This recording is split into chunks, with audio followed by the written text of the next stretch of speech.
भवानी विहार स्थित axis bank के ATM में छेड़छाड़ की गई है। प्राप्त जानकारी के अनुसार एटीएम का सर्वप्रथम शीशा तोड़ा गया, दूसरी बार एटीएम में रखे पैसे का बॉक्स तोड़ने का प्रयास किया गया, तीसरी बार में एटीएम के पैसे निकालने का स्थान पर एक रड डाल दिया गया। अब सॉफ्टवेयर इंजीनियर ने इसका खुलासा होने की उम्मीद जताई जा रही है। हालांकि एक्सिस बैंक के एटीएम में जब उपभोक्ता के द्वारा पैसे निकालने एटीएम के पास गया तो इसका खुलासा हो पाया है, जिसकी सूचना लखीसराय के नगर थाना और एक्सिस बैंक के अधिकारियों को उपभोक्ताओं ने दी है। फिलहाल मामले की जांच के बाद इसका विधिवत राज खुलने की उम्मीद जताई जा रही है। हालांकि इस एटीएम के गड़बड़ी होने की उपभोक्ताओं को काफी परेशानियों का सामना करना पड़ रहा है।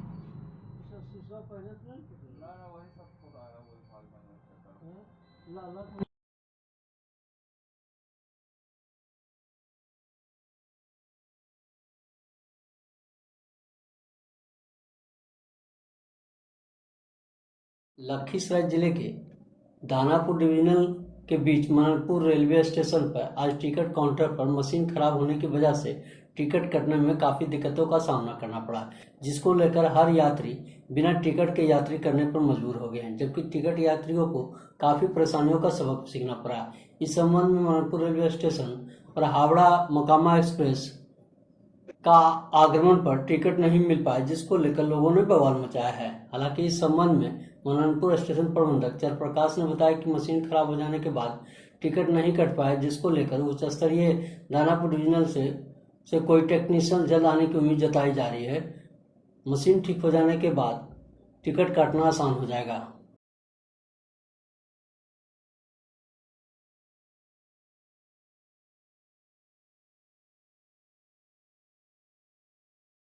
सर टिकट नहीं दे रहे हैं, मशीन काम नहीं कर रहा है। इसके लिए आप आगे किसी से बात किए? हाँ, बात कर रहे हैं चालू करने की। किन से बात की? ऊपर तो बुकिंग बाबू का बात किया है, ऊपर आप स्टेशन अधीक्षक हैं सर, और बुकिंग बाबू बात करेंगे, ये कहाँ की शोभा की बात है? नहीं, बात ये हो रही है ना, जैसे स्टार्ट करने का जो प्रोसीजर है वो तो कर ही रहे हैं ना। आपने किससे बात किया है ये बताइए। मैं ऊपर अपना कंट्रोल को बताया।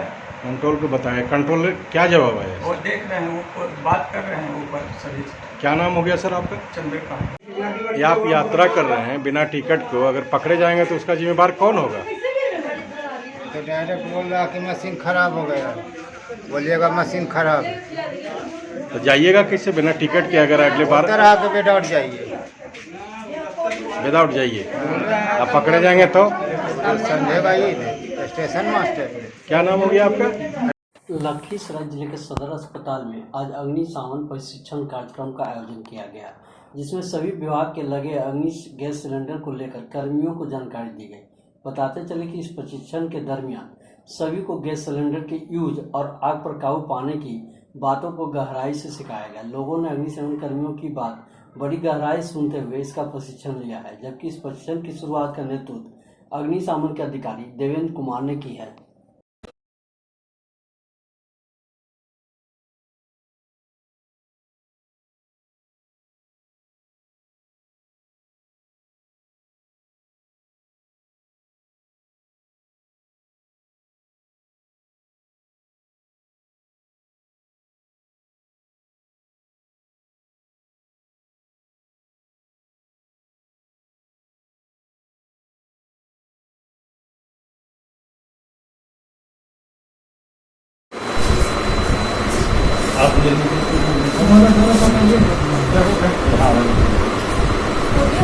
हम लोग अग्निशामक विभाग लखीसराय की ओर से यहाँ पर आज सदर हॉस्पिटल में के प्रांगण में उपस्थित हुआ हूँ, जो आग से संबंधित होने वाली दुर्घटना को रोकथाम के लिए इसी पर हर एक बिंदु पर चर्चा करने के लिए यहाँ पर कि क्या ये फायर से जो संबंधित यंत्र फायर यंत्र लगा हुआ है, इसको चलाने के लिए यहाँ पर कितने लोग सक्षम हैं, जी, इसी के बारे में यहाँ पर जानकारी देना है।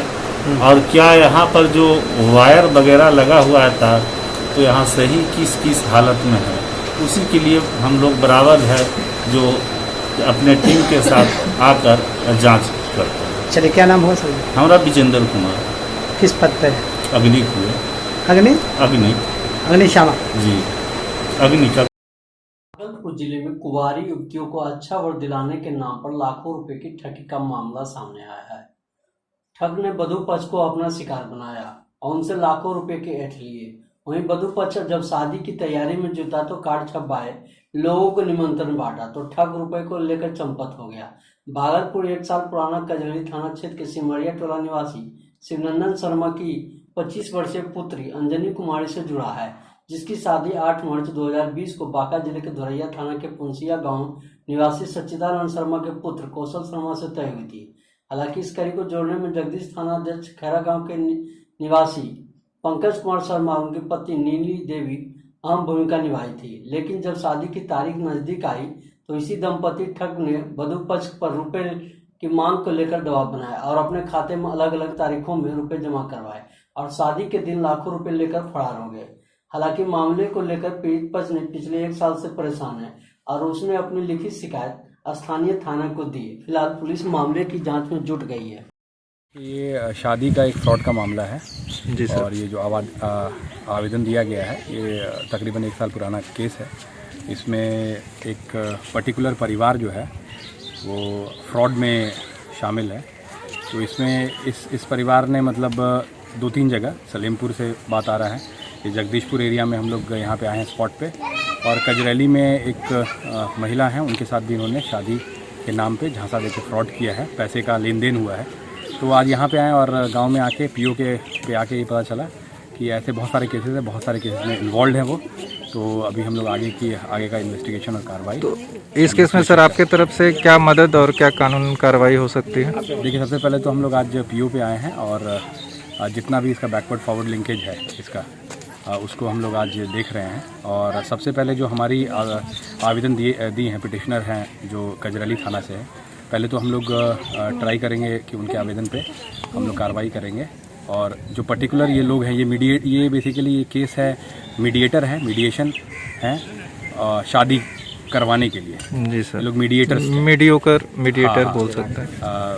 तो ये जो मीडिएटर हैं शादी कराने के लिए, तो इस मीडिएटर को पकड़ना पड़ेगा। मतलब ये बहुत सारा ऐसा केसेस आ रहा है कि मीडिएट कर रहे हैं ऐसा ट्रांजैक्शन, ज़मीन का भी ट्रांजैक्शन का मीडिएशन। किस मामले में आए आप यहाँ पर? दहेज प्रथा के मामले में शादी के लिए जो है ना बहन का शादी लगा हुआ था, उसी में पैसा ठग लिया है।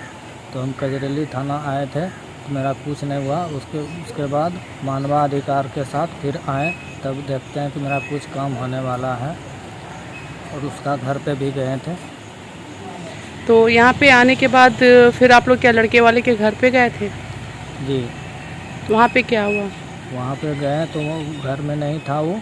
उसके बाद जो है ना वहाँ का आदमी सब भी बताया उसके बारे में कि हम लोग का भी पैसा यहाँ से ठग के बहुत चला गया है। बोला कि ज़मीन के नाम पे कि हम तुमको ज़मीन देंगे, और पैसा बहुत सारा ठग के वहाँ से चला गया। तो जो अधिकारी आपके साथ गए थे तो उन्होंने क्या कहा? उसने कहा कि हम जो है पैसा दिलवाएंगे, उसके ऊपर केस दर्ज करेंगे। तो आगे क्या उम्मीद है आपको? आगे उम्मीद है कि मानवाधिकार के साथ हमको इंसाफ मिलेगा। पटना जिले के बख्तियारपुर से है, जहां बख्तियारपुर थाने की पुलिस ने बख्तियारपुर बिहार शरीफ सड़क मार्ग से मानसरोवर पेट्रोल पंप के महज 100 कदम की दूरी पर एक गड्ढे से अज्ञात महिला का शव बरामद किया है। वहीं युवती के शव मिलने की सूचना से इलाके में सनसनी फैल गई है। फिलहाल पुलिस महिला के शव को कब्जे में लेकर अंगेतर कार्रवाई जुट गई है।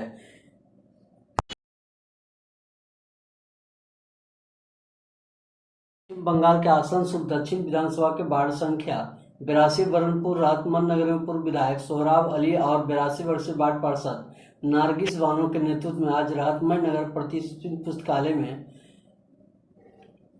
कंपटीशन लाइब्रेरी का उद्घाटन किया गया। मुख्य अतिथि बंगाल के राज्य सरकार के कानून मंत्री मलय घटक ने राहतमंद नगर पर प्रतिष्ठित पुस्तकालय का उद्घाटन फीता काटकर किया है।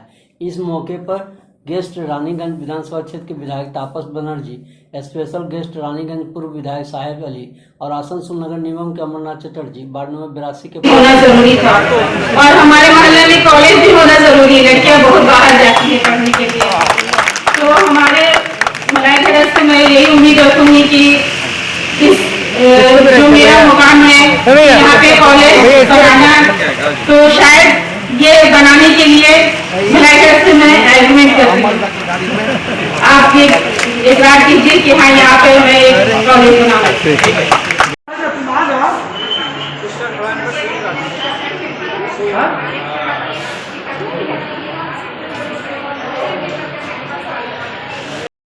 ले लिया, फोटो ले रहा फोटो ले रहा ले रहे बाबा नीचे ऊपर दीदी थोड़ा सा आने चाहिए।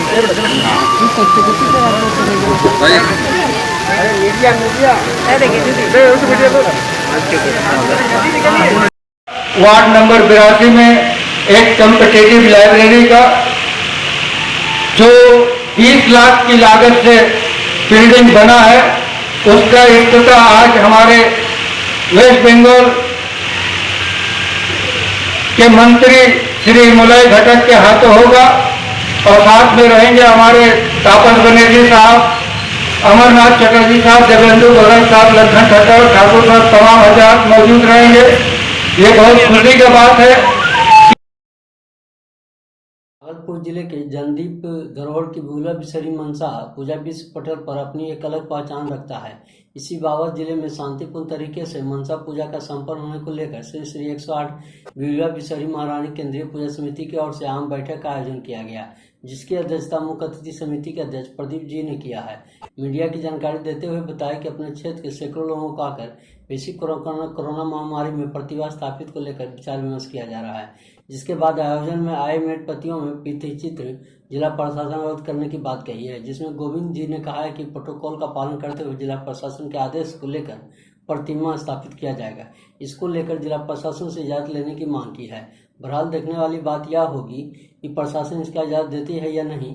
देखना यह भी है कि प्रतिमा स्थापित होने के बाद कोविड प्रोटोकॉल का पालन होता है या फिर नमन करते हुए, इस अंक की धरती को नमन करते हुए इस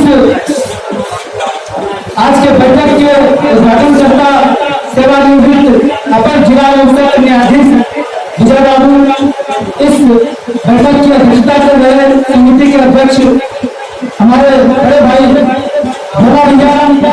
भागलपुर में नेशनल ह्यूमन राइट फाउंडेशन समस्या निवारण समिति के तत्वाधान में छठा निःशुल्क वैक्सीनेशन कैंप का आयोजन किया गया। इस कार्यक्रम के उद्घाटनकर्ता के रूप में सिविल सर्जन उमेश कुमार शर्मा मौजूद थे। आज के इस कार्यक्रम में एसकेपी विद्या विहार मंदरोजा का संपन्न हुआ।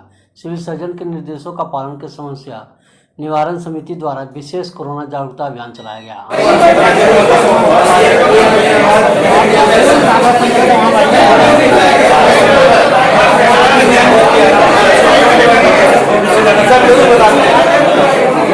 ये हमारा वैक्सीनेशन केंद्र चल रहा है, काफ़ी मेरे लोग उत्साहित हैं। हम लोगों को देख के उत्साह आश्चर्य होता है।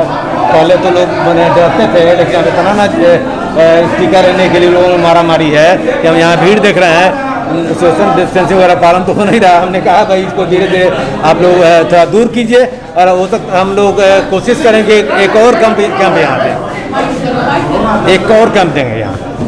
कुछ बिल्कुल उल्लंघन है। दिक्कत ये हो गई ना कि टीका की कमी है, नहीं उसी के चलते ये समस्या आ रही है कि लोग समझता है टीका मिले नहीं मिले, उसके लिए मारा मारी हो रही है। टीका का अब प्रवाह जब एकदम लगातार होने लगेगा, कोई दिक्कत नहीं होगी। टारगेट क्या तो यहाँ पे 350 दिया गया है, 350 वैक्सीन दिया गया और हमको लगता है लग जाएगा।